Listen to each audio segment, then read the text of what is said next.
ऐसे रहना चाहिए, वैसे रहना चाहिए, ये मत खाओ। तब वो हमेशा कहती है, जान रख, मैंने बीमारी को अपने अंदर धंसने नहीं दिया।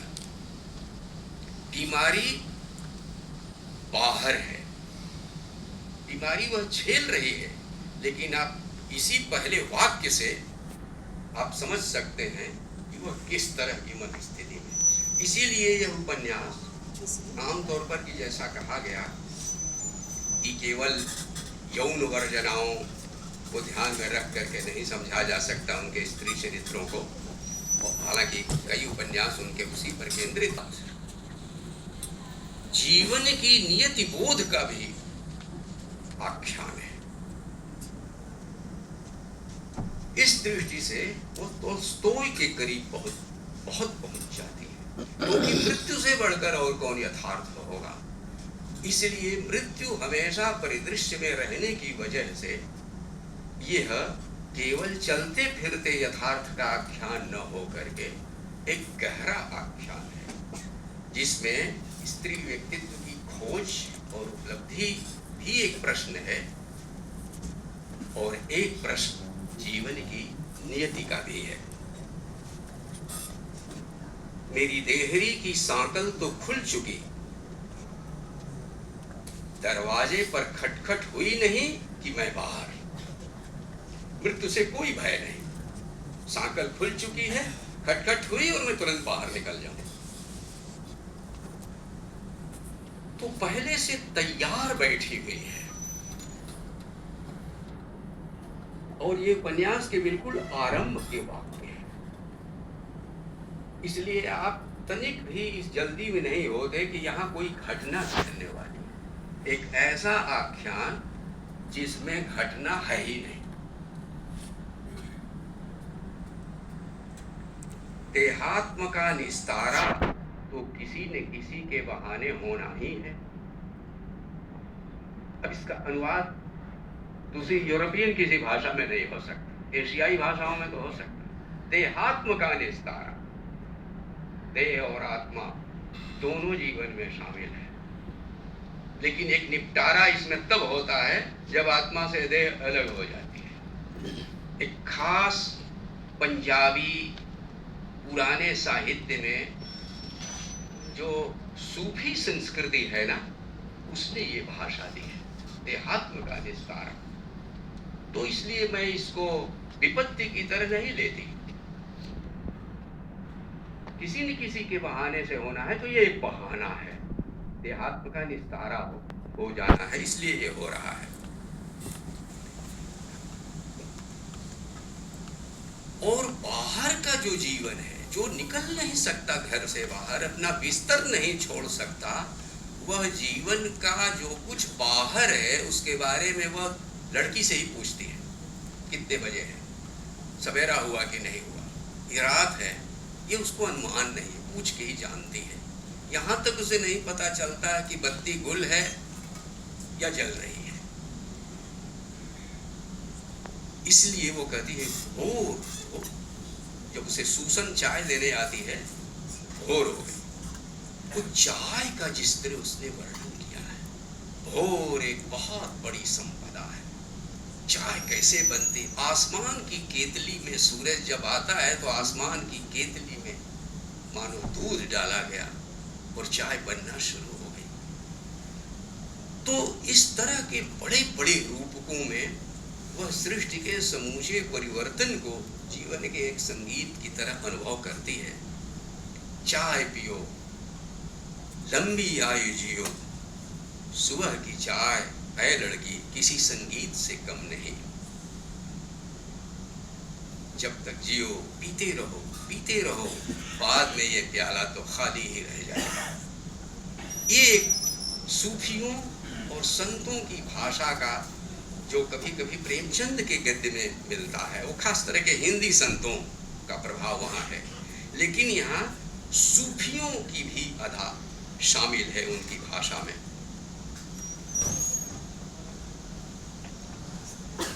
और प्याला को भी देखिए लड़की, ये दूसरों को पिलाता है पर खुद नहीं पी सकता।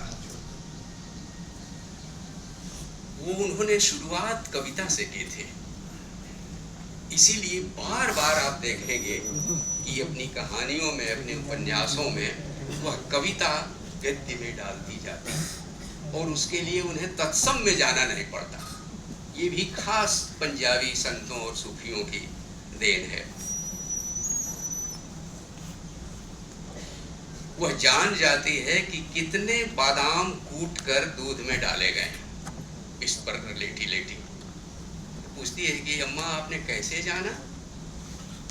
उसने कहा, लड़की वानप्रस्थ उतरा हुआ है।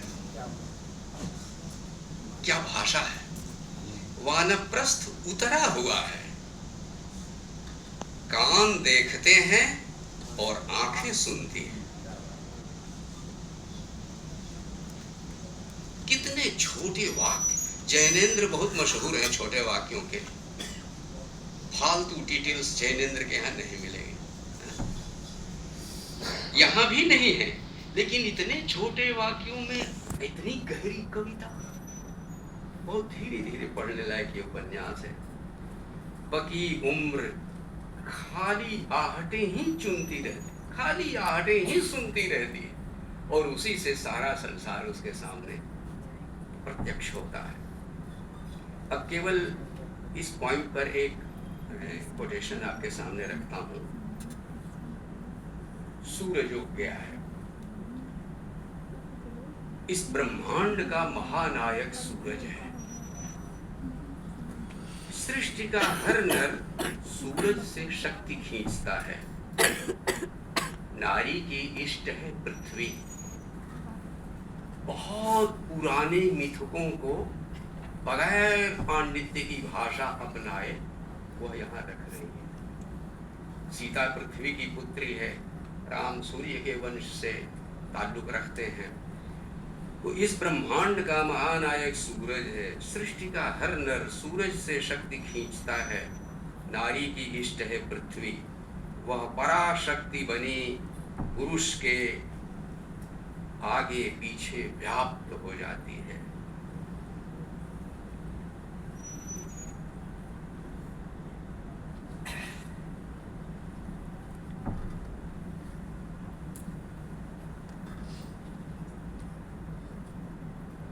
इसके बाद इस जीवन के संगीत के साथ साथ जो उसके अपने अनुभव हैं, स्त्रीत्व के अपने निजी अनुभव, उन्हें भी वह किस तरह संगीत की भाषा में रखती है। मातृत्व, उसे 3 बेटियां हुई।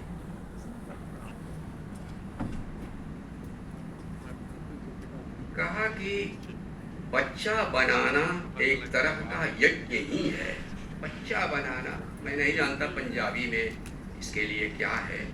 ये बच्चा बनाना, बच्चा पालना नहीं। इसको कई बार पढ़ेंगे पैरा पूरा, तब समझ में आएगा कि बच्चा बनाना माने बच्चे को जन्म देना। 9 महीने का पूरा अनुभव मिला के शब्द बनेगा बच्चा बनाना। ये पहली बार मैंने पढ़ा तो मैं चकित हो गया। हमने कहा हिंदी शब्द सागर में एक एक शब्द के 20-20 अर्थ भी दिए हुए हैं, लेकिन बच्चा बनाना ये मुहावरा शब्द सागर में भी आपको नहीं मिला। ये है हिंदी जहाँ वह अनिवार्य हो जाती।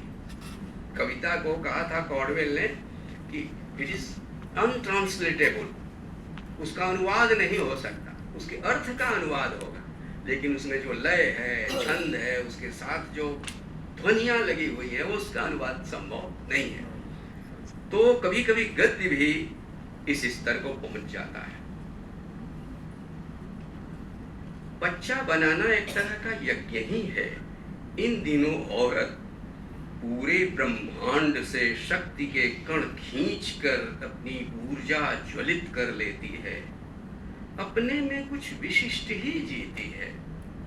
अपने अंदर का आकाश निरखती है। जीव उत्पन्न करने में उसकी गूंज गूंज कुदरत से मिली रहती है। प्रकृति का ही लगभग पर्याय हो जाती है। और बेटी जब पैदा होती है, सदा जीवी, सदा सुहागिन तो सुना है, सदाजीवी, इसमें उत्तरजीविता शामिल है, लेकिन सदाजीविता उत्तरजीविता में शामिल नहीं है। यानी बेटी भी माँ बनेगी, फिर उसकी बेटी माँ बनेगी, तो कहा कि माँ की यह निरंतरता बेटी के माध्यम से आगे जाती। बेटी के पैदा होते ही माँ सदाजीवी हो जाती है, वह कभी नहीं मरती, वह हो उठती है निरंतरा। वह आज है, कल भी रहेगी, वही सृष्टि का स्रोत है।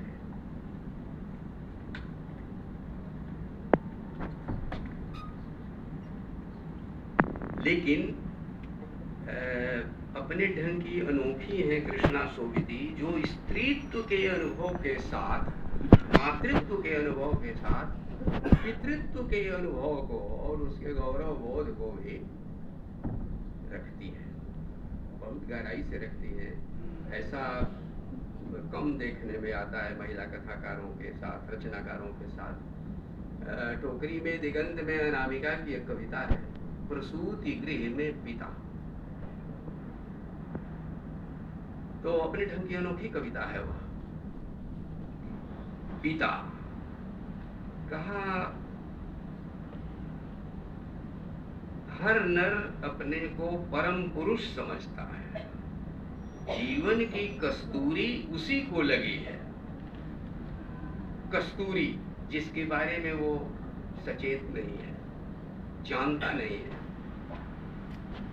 जीवन हिरन है, हिरन, कस्तूरी मृग। इस क्षणभंगुर जगत में अपनी महिला महक फैला, यह जा और वह जा। यानी हिरन की ही स्पीड को अगर वाक्य में लाना हो, अपनी महक फैला, यह जा और वह जा। It's here, it's here, it's gone. Shakespeare के नाटकों की तरह से ये भाषा है। थोड़े से पलों के लिए औरत इस भागते मृग को थाम लेती है और आप मृगया बन जाती है और स्वयं मृगया बन जाती है। यही सृष्टि का खेल है। संतति जो एक कड़ी है, जगत की आत्मा इसी में निवास करती है।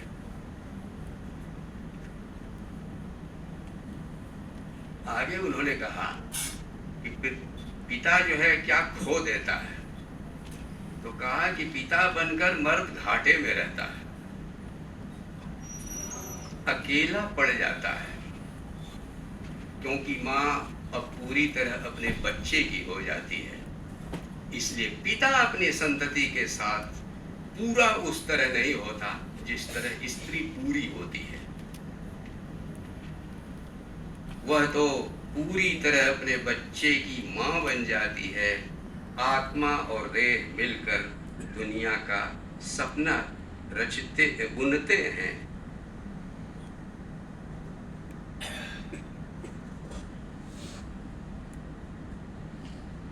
जैसा कि मैंने कहा कि वो केवल माँ बच्चा बनाते हुए ही कुदरत के साथ एक हो जाती हो, जरूरी नहीं, क्योंकि यहाँ बिस्तर पर पड़ी हुई मृत्यु की ओर जाती हुई यह स्त्री हर पल प्रकृति से जुड़ी हुई है। इस पूरे लघु उपन्यास में ये चीज है। दुनिया में क्या से क्या नेमतें भरी पड़ी हैं।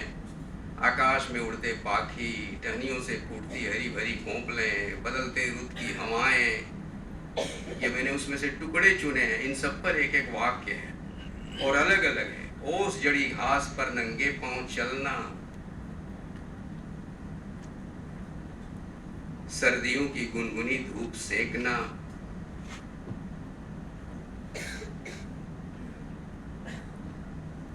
लेकिन इसका मतलब यह नहीं कि उसने केवल अपने अनुभव का संगीत भर गाया है।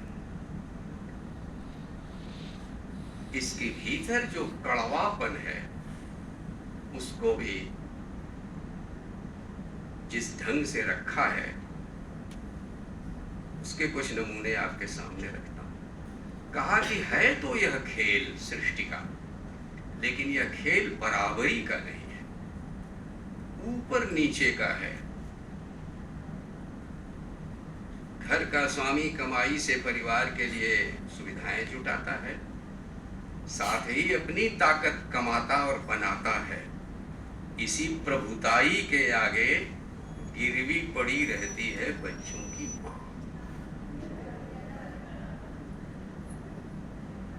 एक रूपक और दिया उन्होंने शिकारे का। शादी के बाद औरत पूरे परिवार के लिए शिकारे की मांझी हो जाती है।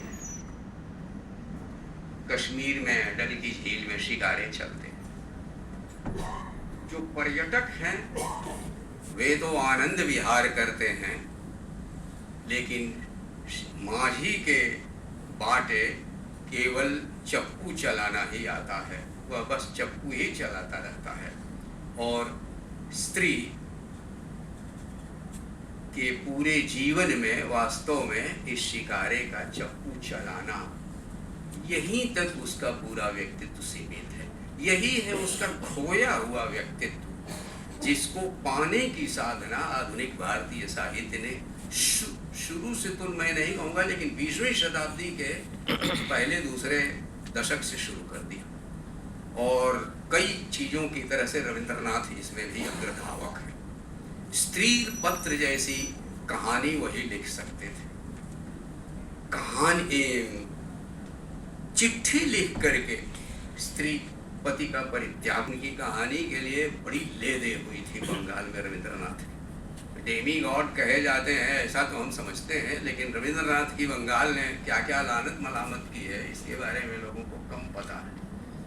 कलकत्ता विश्वविद्यालय में प्रश्न पूछा गया था, उनके वाक्य दे करके कहा जाता था इसको शुद्ध बंगला में लिखिए। तो महान लेखक जिन महान सत्य के लिए जिए और मरे, उसकी कीमत भी उनको चुकानी पड़ी। तो ये